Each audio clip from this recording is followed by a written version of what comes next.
নমস্কাৰ এই মুহূৰ্তত সবাতোকৈ গুৰুত্বপূৰ্ণ খবৰ দিব বিচাৰিছো আজিৰ দিনটোত সকলোৱে একেবাৰে ৰৈ থকা শেহতীয়া খবৰটো আমি লৈ আহিব বিচাৰিছো যে অৱশেষত ভোট গণনা সম্পূৰ্ণ হ'ল আৰু ভোট গণনা সম্পূৰ্ণ হ'ল হাৰিয়ানাত ভোট গণনা সম্পূৰ্ণ হ'ল জম্মু কাশ্মীৰত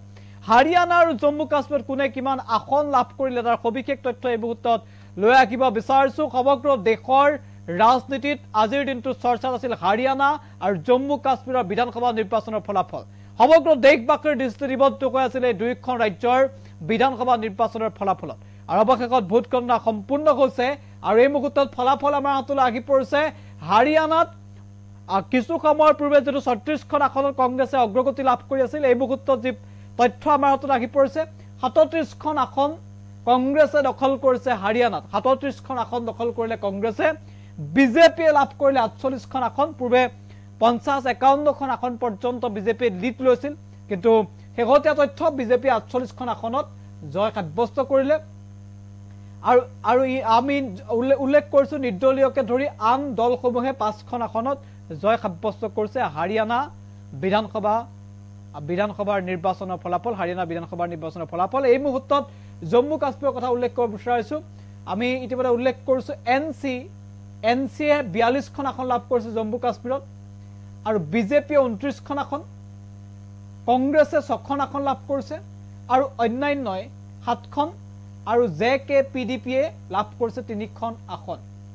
আৰু জম্মু কাশ্মীৰ নেশনেল কনফাৰেন্স যেটো দল আছিল নেশনেল কনফাৰেন্স দলে 42খন আসন লাভ কৰিছে আৰু কংগ্ৰেছৰ সৈতে মিলি চৰকাৰ গঠন কৰিছে কাৰণ 90খন আসন আছিল আৰু যত চৰকাৰ গঠন কৰিবৰ কাৰণে 46খন আসনৰ প্ৰয়োজন দুইখন ৰাজ্যতে 90খন আসন কৈ আছিল গতিকে চৰকাৰ গঠনৰ বাবে 46খন আসনৰ প্ৰয়োজন আৰু বিজেপি ইতিমধ্যে একক সংখ্যাগৰিষ্ঠতা পাইছে হাৰিয়ানাত আৰু কংগ্ৰেছ আৰু এনচিএ মিলি ইতিমধ্যে চৰকাৰ গঠন কৰিব জম্মু কাশ্মীৰ এই মুহূৰ্তত স্পষ্ট সবিশেষ নিতকসৰ দৰ্শক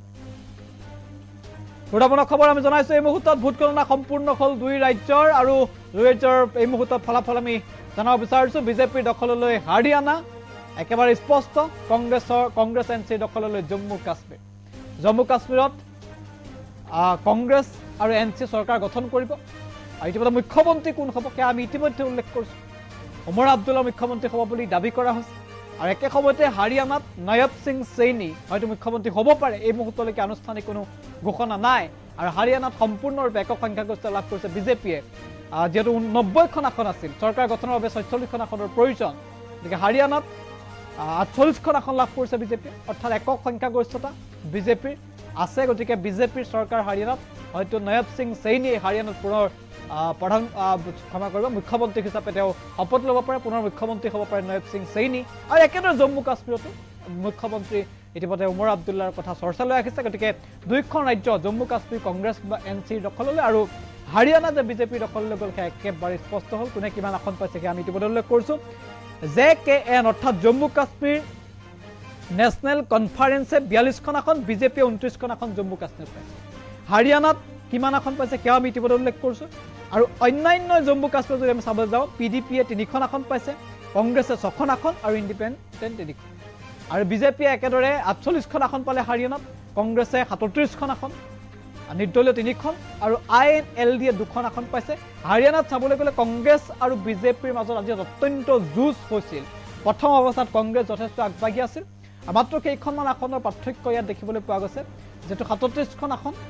আৰু প্ৰায় 10-11খন আসনৰ মাজত পাৰ্থক্য দেখিবলৈ পোৱা গ'ল কংগ্ৰেছ আৰু